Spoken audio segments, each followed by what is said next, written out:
Alrighty, let's go ahead and look at this one here. We have a rhombus.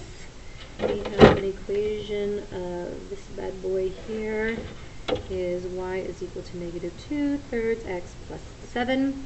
And I'm asking you, what is the slope of this? Now, it's rhombus.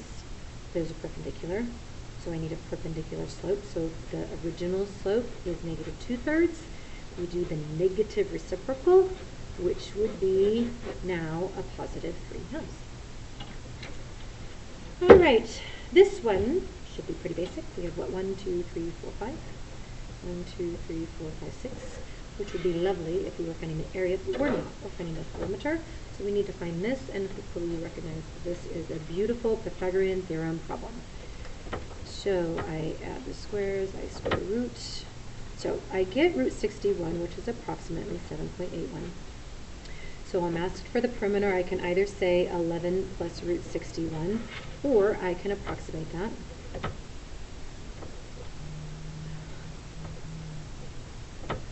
And get approximately 18.81. Either one is fine. All right, here we go, 38. JK is 3. J is negative 5, 5, and M is 7, negative 4. What are we doing? We're finding the area and the perimeter of the rectangle. So what I really need is I need to know this length. So let's see, I start over here at negative 5, and then I get to 7 in my x's, so that must be 12 total. And I start down here at negative 4 and go all the way up to 5 in my y's, so that must be 9. Now, I can use lots of other things to do this, but it's, I think, a pretty basic and easy to do it that way. So I'm going to now find my distance here, which is 9 squared plus 12 squared, which is 225, which I think is 15. Yeah, 15.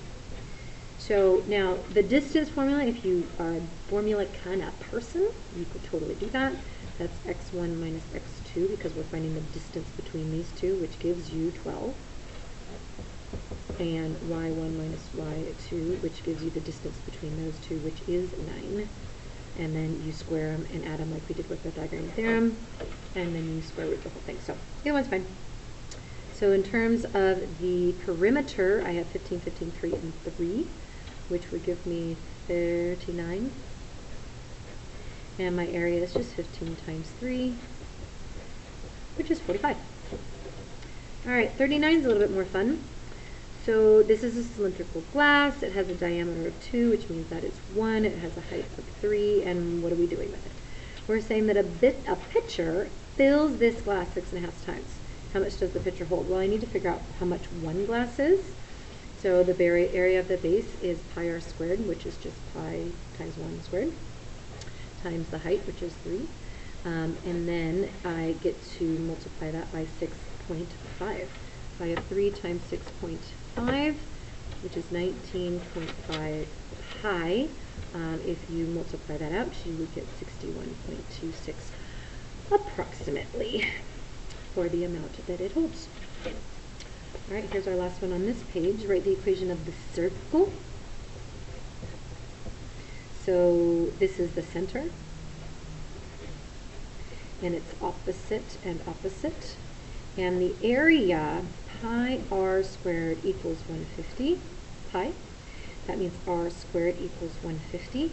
Now, I want r squared. This is what that's supposed to be, so I should just stop there and just write 150. Now, I could find out what the square root is and then square it again, but that ultimately is going to give us what we're looking for.